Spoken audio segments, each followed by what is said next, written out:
zero tolerancë ndaj krimit të organizuar. Zero tolerancë. Ata do të kenë atë fat që kanë patur bandat në vitet 2008, 2005, 2013. Kudo që do, sot ata janë të lirë. Sot, Suel Çela bën ligjin në lagjin e tij.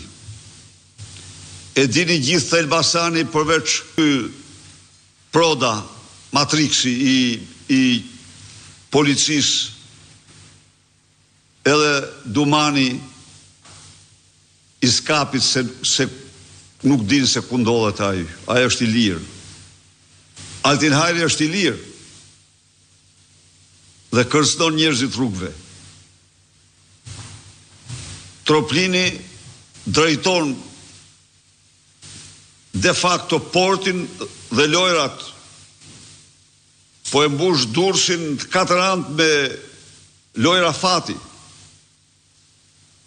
që ndanë të ardhurat me Partinë Socialiste dhe Edi Ramën. Bajrët,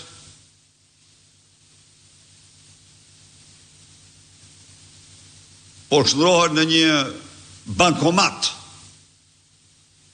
për shpërndarjen e narko-eurove sipas ligjit të bandës. Plum Gjoka nga Qelia drejton bandën e bandit e tij në Velipoj. Ta harrojnë. Mbi ta do rëndoj të mërshëm krimi elektoral, ta majnë më në mirë. Përveç krimeve tjera, vepra merrant kriminale do u konsiderohet pas vrasjes krimi elektoral.